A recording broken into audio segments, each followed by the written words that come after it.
بسم الله الرحمن الرحيم واخفض لهما جناح الذل من الرحمة وقل رب ارحمهما كما ربياني صغيرا صدق الله وصدق رسوله النبي الأمين الكريم إن الله وملائكته يصلون على النبي يا أيها الذين آمنوا صلوا عليه وسلموا تسليما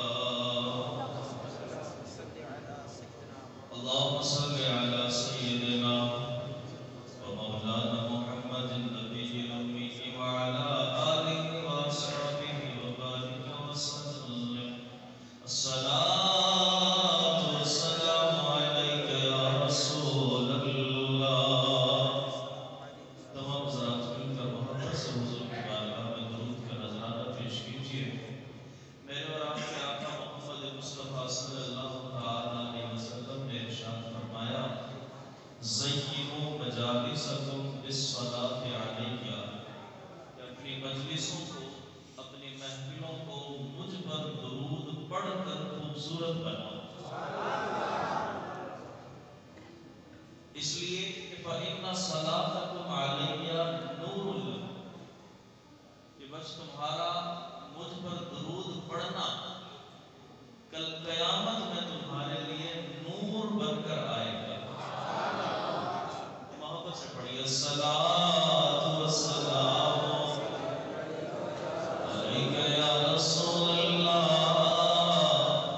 کوئی زبان خاموش نہ رہے جتنے حضرات موجود ہیں سب مل کر محبت سے پڑھیے بچوں کی یہ محفل اصال ثواب کی محفل ہے اور کوشش کیجیے گا کہ جتنی دیر اس محفل کے اندر بیٹھے رہے زبان سبحان اللہ کی صداؤں سے تر رہے درود آپ کی زبان پر جاری رہے لبوں پر جاری رہے تاکہ جب محفل کا اختتام ہو اور دعا ہو اور اصال ثواب پیش کیا جائے مرحومہ کو تو ہم کثرت سے بہت زیادہ اصال ثواب پیش کر سکیں تو محبت سے پڑھیے الصلاۃ والسلام علیک یا نبی اللہ الصلاۃ والسلام علیک یا رحمت للعالمین سامعین سے احترام مختصر سے وقت کے اندر اپنی حاضری کو مکمل کروں گا کچھ باتیں عرض کروں گا توجہ کا طالب رہوں گا اس توجہ سے چند ایک باتیں سماعت کیجیے قرآن پاک اللہ کی وہ لاریب کتاب ہے کہ جس کو پڑھنے پر بھی ثواب ہے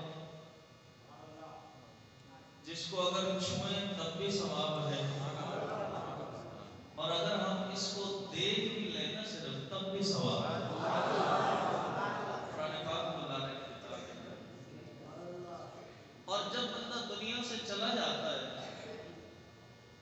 تو دنیا میں رہنے والے اور دنیا سے جانے والے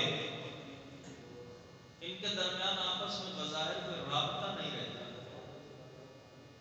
رابطہ منقطع ہو جاتا ہے لیکن یہ قرآن ایک ایسی چیز ہے قرآن پاک وہ کتاب ہے کہ جو دنیا میں ہے اس کے اور جو دنیا سے چلا گیا ان کے درمیان رابطہ قائم کر دیتا ہے قرآن مبارک چیز کیسے کہ جب بندہ قرآن پاک پڑھتا ہے اور قرآن پاک پڑھ کر رب کی بارگاہ میں پیش کرتا ہے حضور کی بارگاہ میں پیش کرنے کے بعد پھر عرض کرتا ہے کہ مولا میں نے جو کچھ بھی پڑھا ہے اس کا ثواب میرے فلاں رشتے دار کو پیش کر رہا ہوں قبول فرما تو رب کائنات کے فرشتے لے کر جاتے ہیں اور جا کر اس کی قبر پر کھڑے ہو جاتے ہیں اور جا کر کہتے ہیں کہ اے صاحب قبر تیرے فلاں جاننے والے نے تیرے فلاں دنیا کے اندر ہے اس نے تیرے لیے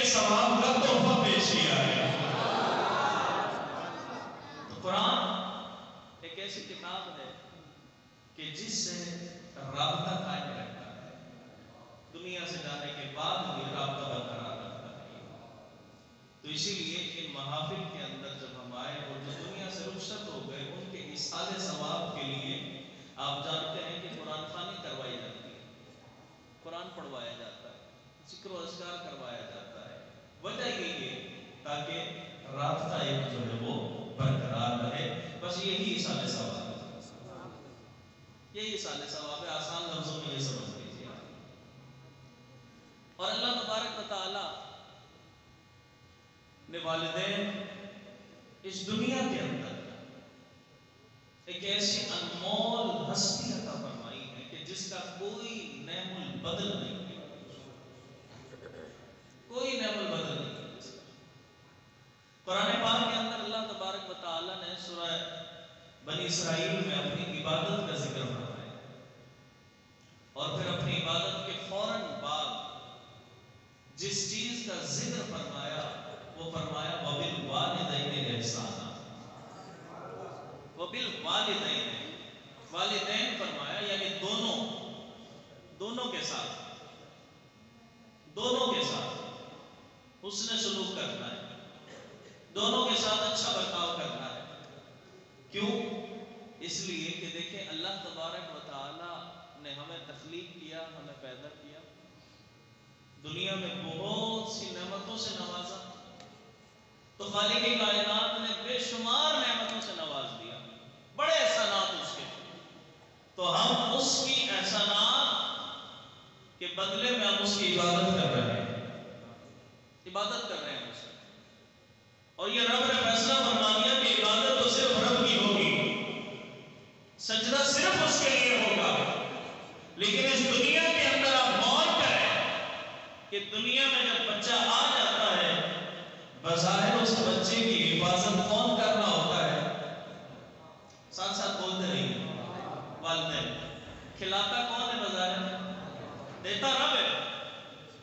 پہنا کون رہا ہے؟ والدین. حفاظت اس کی کر رہے ہیں والدین، سنبھال رہے ہیں والدین. تو یہ بظاہر جو اس کو بچا رہے ہیں، سنبھال رہے ہیں، کھلا رہے ہیں، یہ بھی والدین احسان کر رہے ہیں. تو رب کائنات نے فرمایا کہ بندے میں نے تجھے زندگی دی، زندگی دے کر تمام نعمتیں عطا فرمائی. اب اس کے بدلے میں تو مجھے سجدہ کر رہا ہے، عبادت کر رہا ہے، اور میری توفیق سے تیرے والدین تجھے پالتے ہیں، تیرے والدین تجھے کھلاتے ہیں، تیرے والدین تیری پرورش کر رہے ہیں. اب تو ان کو سجدہ تو نہیں کر سکتا، ہاں ایک کام کر لے کہ وَبِالْوَالِدَيْنِ إِحْسَانًا، اپنے اور والدین کے ساتھ حسن سلوک کر لے. اس لیے کہ اس نے پالا ہے. اور پھر کیسا کرنا ہے اس نے سلوک؟ یہ بھی رب نے خود سکھایا ہمیں قرآن کے اندر، خود سکھایا کیسا کرنا ہے، کتنا ادب کرنا ہے. فرمایا کہ تم نے ان کے سامنے اف تک بھی نہیں کہا. اتنا ادب ہو، اف تک بھی نہیں کہا. وَاخْفِضْ لَهُمَا جَنَاحَ الذُّلِّ مِنَ الرَّحْمَةِ، ان کے سامنے جو ہے نا سینہ تان کے نہ چلنا، اکڑ کر نہ چلنا، بلکہ نیاز مندی سے اپنے کندھوں کو جھکا دینا ان کے سامنے. اتنا ادب کرنا ہے تم نے. اور پھر اس کے بعد جب دنیا میں ہو رب سے دعا کرتے رہو ان کے لیے. جب دنیا سے چلے جائیں پھر بھی رب سے دعا کرتے رہو. دعا کیا کرنی ہے؟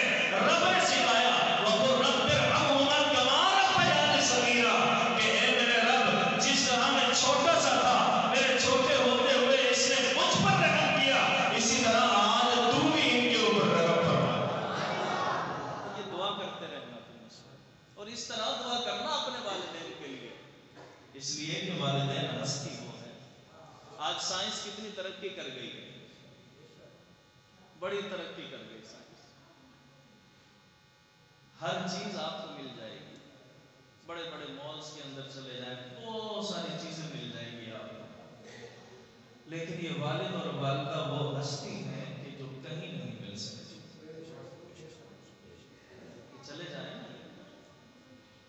کہیں نہیں مل سکتی. یہ والدین وہ ہستی ہے، اور یہ اتنا بڑا انعام ہے اس رب کائنات. اور ماں کیا چیز ہے؟ تھوڑا سا توجہ رکھیے گا، بس تھوڑی گفتگو کروں گا، زیادہ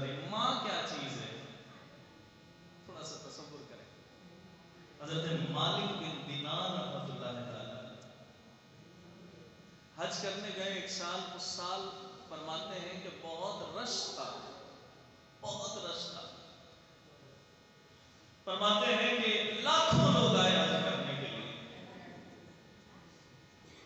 ایک مرتبہ فرماتے ہیں جب حج سے فارغ ہو گئے میں بیٹھا ہوا تھا, میں نے رب کی بارگاہ میں دعا کی کہ اے مالک لاکھوں لوگ آئے حج کرنے کے لیے, کس کس کا حج قبول ہوا ہے؟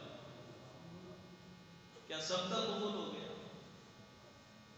فرماتے ہیں کہ میں نے بد دعا کی, میں سو گیا, خواب میں آواز آئی غیب سے کہ اے مالک ہاں سب کا حج قبول ہو گیا.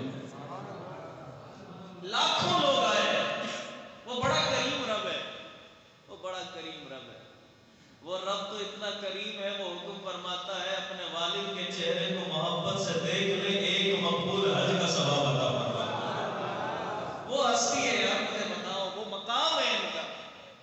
گھر بیٹھے ہیں آپ, محبت سے آپ نے چہرے کو دیکھ لیا والد کے, رب کائنات مقبول حج کا ثواب عطا فرمائے. اور ایسا نہیں کہ ایک ہی مرتبہ ملے گا حضور, ایک مرتبہ نہیں. میرے آقا فرماتے ہیں اگر 1000 دفعہ دیکھے گا دل ہے تو 1000 مرتبہ مقبول حج کا ثواب عطا فرمائے گا. کمی نہیں ہے اس رب کے یہاں, بڑا کریم رب ہے. فرماتے ہیں کہ مالک بن دینار آواز آئی غیب سے کہ ہاں قبول ہو گیا سب کا, لیکن ایک کا حج قبول نہیں ہوا, ایک کا نہیں ہوا قبول. فرمایا وہ ہے محمد بن ہارون بلخی. محمد بن ہارون بلخی, ان کا حج قبول نہیں ہوا.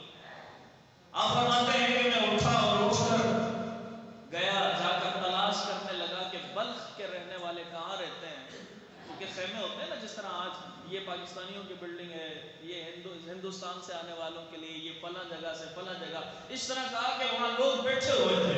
میں نے تلاش کیا, پوچھا بلخ کے رہنے والے کہاں ہیں, کہا کہ ہم ہی ہیں. کہا کہ مجھے محمد بن ہارون بلخی سے ملنا ہے. توجہ رکھیے گا مقام کیا ہے اس کا, محمد بن ہارون بلخی سے ملنا ہے مجھے. تو لوگوں نے کہا محمد بن ہارون بلخی وہ تو بڑا متقی ہے, بڑا پرہیزگار ہے. کہا وہ تو ایسا ہے کہ جس کی نمازیں قضا نہیں ہوتی, وہ تو ایسا ہے جس کے روزے چھوٹتے نہیں, اور ابھی بھی پہاڑ کے اس طرف جو ہے نا وہ عبادت کر رہا ہے, بیٹھا ہوا ہے. حضرت مالک بن دینار فرماتے ہیں میں سوچنے پر مجبور ہو گیا, یہ کہہ رہے ہیں متقی پرہیزگار ہے, اور رب نے فرمایا ہے کہ سب کا حج قبول ہو گیا, لیکن ہارون بلخی کا نہیں ہوا قبول. اور دل میں شوق پیدا ہو. فرماتے ہیں میں پہاڑ کے اس طرف گیا, جا کر دیکھا مصلی بچھا ہوا تھا, ہارون بلخی موجود ہے. سلام پھیرا انہوں نے, میں پیچھے بیٹھ گیا, میں نے ان کو سلام کیا اور میں نے ان سے پوچھا کہ آپ ہارون بلخی ہو؟ اور انہوں نے کہا کہ ہاں میں ہی ہارون بلخی ہوں. بتاؤ مالک بن دینار کیا کام ہے مجھ سے؟ مقام یہ ہے, ملے نہیں, پہلی مرتبہ گئے, کہا کہ ہاں میں ہارون بلخی ہوں, بتاؤ مالک بن دینار کیا کام ہے تمہیں مجھ سے؟ کہنے لگے کہ آپ ہارون بلخی ہیں, مجھے جانتے نہیں. کہا کہ بس ایسے ملنے کے لیے آیا. کہا کہ مالک بن دینار جو کام تھا وہ کام بتاؤ, کس کام سے آئے تھے؟ کہا کہ نہیں بس ایسے ملنے آیا. کہنے لگے ہارون بلخی کے مالک بن دینار کیا خواب دیکھ کر نہیں آئے؟ کہ خواب دیکھ کر نہیں آئے؟ اپنا خواب بتاؤ مجھے, کیا دیکھ کر آئے ہو؟ یہی دیکھا ہے نا کہ ہارون بلخی کا حج قبول نہیں ہوا. کہا کہ تمہیں کیسے پتہ چلا؟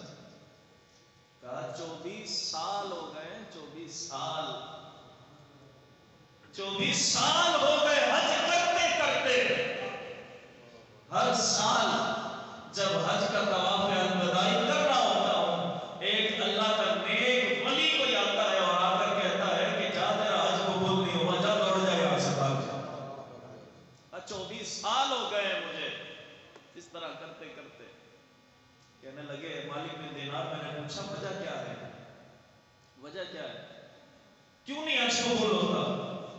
کہا میں نمازیں بھی پڑھتا ہوں، روزے بھی رکھتا ہوں، زکوٰۃ بھی، صدقات بھی، خیرات بھی، سب چیز کرتا ہوں، لیکن ایک چیز کی وجہ سے حج قبول نہیں ہوتا۔ کہا کہ وہ کیا ہے؟ وہ کہا کہنے لگے کہ وہ ہے میں اپنی والدہ کا نافرمان۔ کیا ہے؟ والدہ کا نافرمان ہوں، اس لیے میرا حج قبول نہیں ہوتا۔ کہنے لگے کہ تمہیں پتا ہے؟ کہا ہاں، میری والدہ اس دنیا میں نہیں، میں نافرمان ہوں، بس اس کی وجہ سے میرا حج قبول نہیں ہوتا۔ کہنے لگے کہ آخر کیا نافرمانی کی ہے تم نے، بتاؤ مجھے۔ کہتے ہیں کہ مالک بن دینار چلے جاؤ، اگر میں نے تمہیں بتا دیا نا کہ میں والدہ کا نافرمان کیسے ہوں، کہا کہ تم مجھ سے نفرت کرنے لگ جاؤ گے، اس لیے میں بتاتا نہیں ہو جاؤ۔ کہا کہ نہیں، بتاؤ مجھے کیا وجہ ہے۔ وہ کہنے لگے بات یہ ہے کہ رمضان کا مہینہ تھا، بڑی دولت تھی، بڑے شہرت تھی، بڑا مال تھا، کھیت تھے، گھوڑے تھے، ہر چیز تھی۔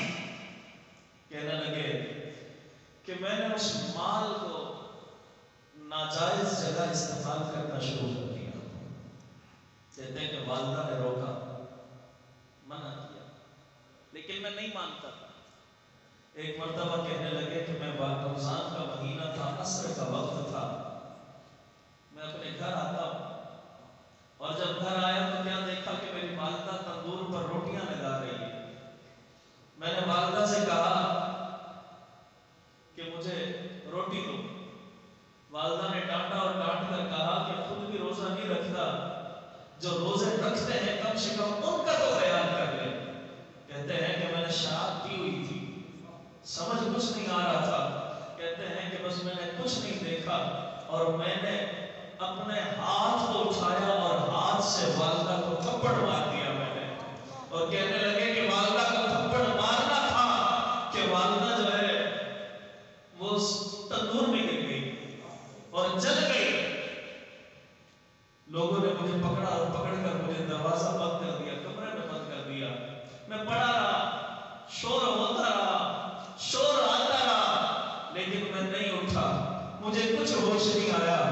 اگلے دن ظہر کے ٹائم اٹھا کہ جب دیکھا کہ میری بیوی کپڑے سمیٹ رہی ہے، میری بیوی کو جب میں نے دیکھا تو پوچھا کہاں جا رہی ہو؟ کہا کہ میں ماں کی قاتل کے ساتھ ایک لمحہ بھی نہیں رہ سکتی۔ توجہ رکھیے گا، ماں کی قاتل کے ساتھ ایک لمحہ بھی نہیں رہ سکتی۔ ہارون بلخی نے کہا کہ میری ماں کو قتل کر دیا ہے؟ کہا کہ ہاں تو نے قتل کیا ہے۔ کہا میری ماں کہاں ہے؟ کہا تدفین ہو گئی، اس کی تدفین کر دی۔ کہا مجھے دکھایا بھی نہیں۔ کہنے لگی کہ والدہ نے آخر میں جاتے جاتے کہا تھا کہ میری شکل بھی نہ دکھانا میرے بیٹے کو، میری شکل بھی نہ دکھانا میرے بیٹے کو۔ کہتے ہیں کہ بس اسی لیے تدفین کر دی اس کی۔ ہارون بلخی کہتے ہیں کہ جب میں نے سنا کہ میں نے اپنے اس ہاتھ سے اپنی ماں کو تھپڑ رسید کیا تھا، کہا کہ میں گیا اور میں نے کلہاڑا اٹھایا اور کلہاڑے سے اپنے ہاتھ کو کاٹ ڈالا، ہاتھ کو کاٹ ڈالا میں نے اپنے۔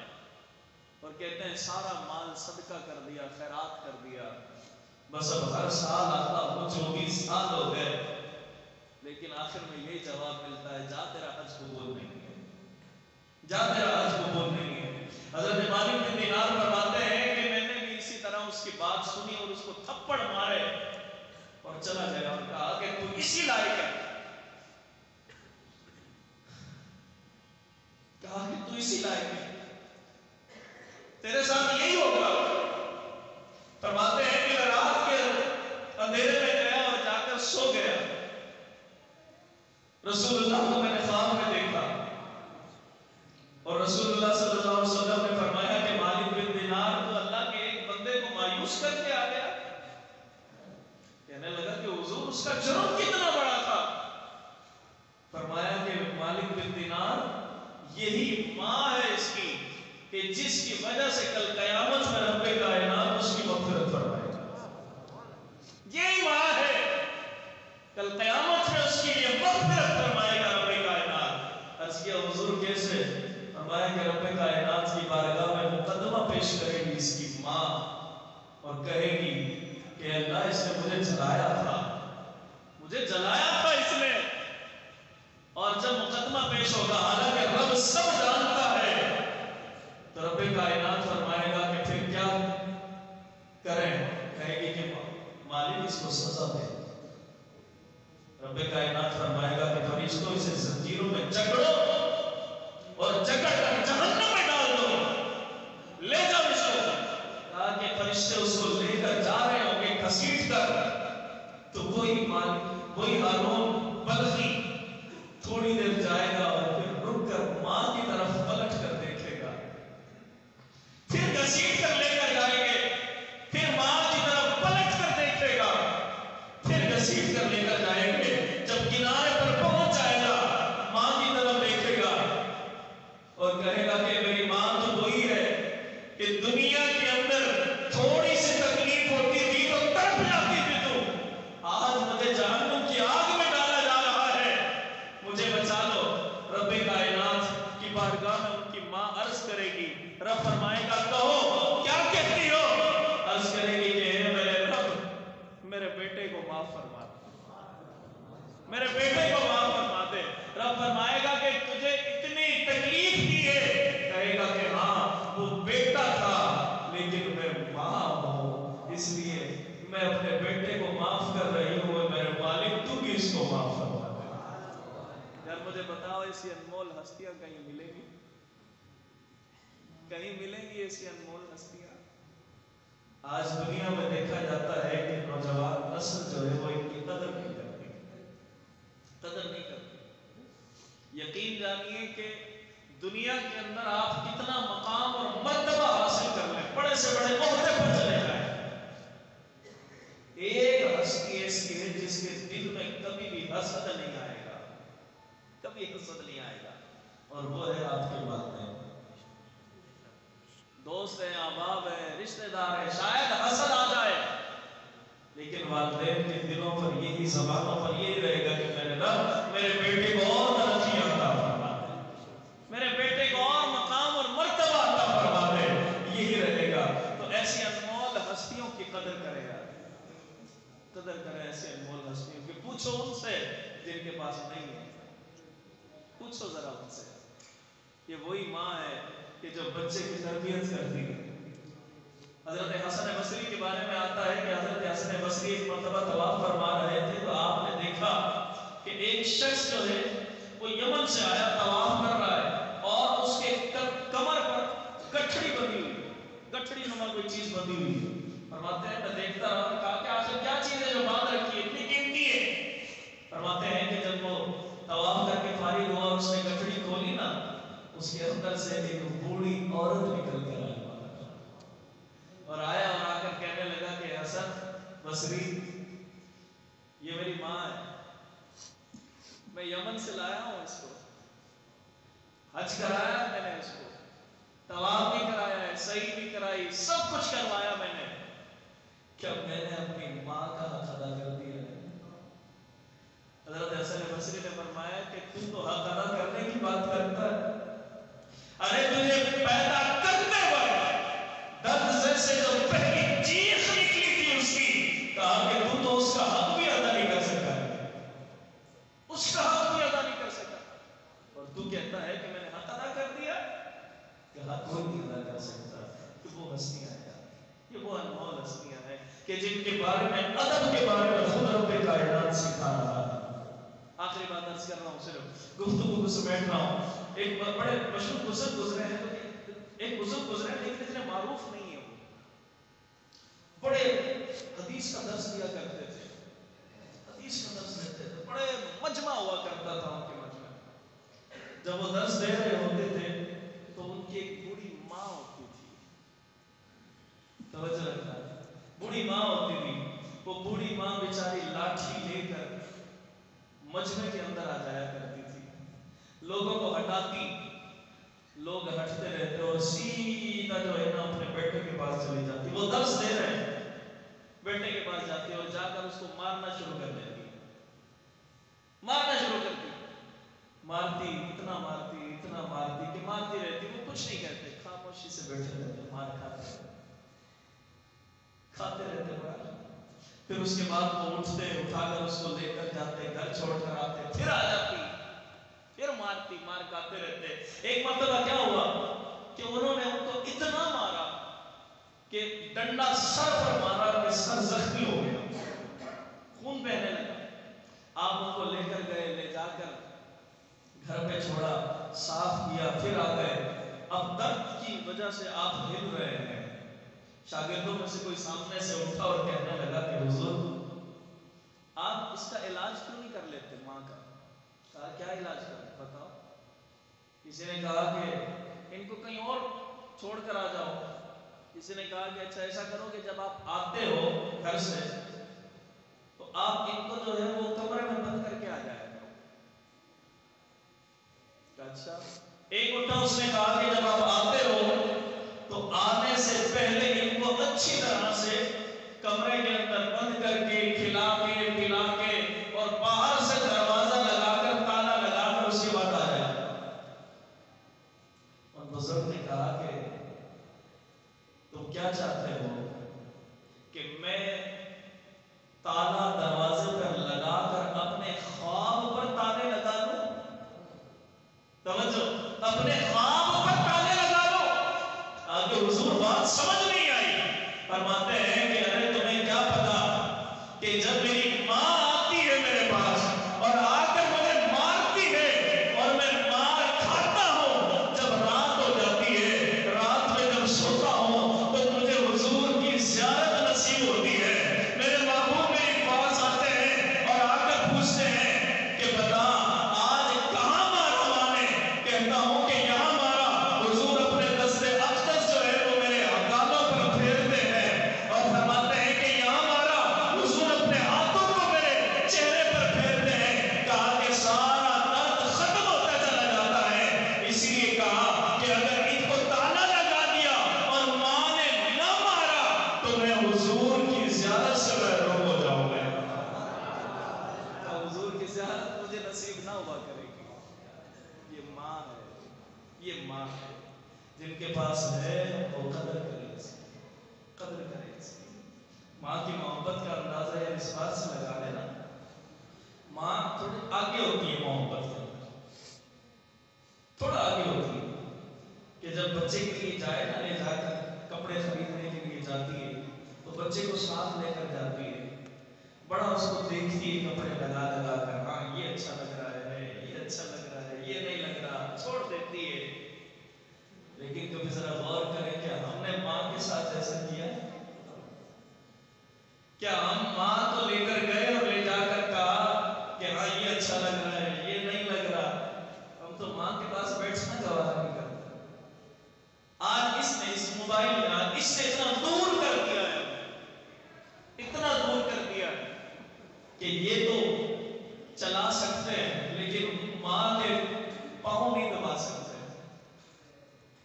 مجھے ذرا بتاؤ یار، آج ہے نہیں جس کے پاس، پوچھو ذرا اس سے۔ بظاہر ان کی کھانسی ہمیں تکلیف دے رہی ہوتی ہے، لیکن یتیم جانیے بڑی رحمت ہے، بڑی نعمت ہے۔ آج جیسا سلوک ہم کریں گے نا والدین کے ساتھ، کل ہماری اولاد بھی ہمارے ساتھ ویسے ہی کرے گی۔ آخری حکایت بتا رہا ہوں، مولانا روم رحمۃ اللہ تعالیٰ علیہ اپنی حکایت میں لکھتے ہیں کہ ایک شخص تھا، اس کا والد بوڑھا ہو گیا، والد بوڑھا ہو گیا، کھانسی آتی تھی اس کو۔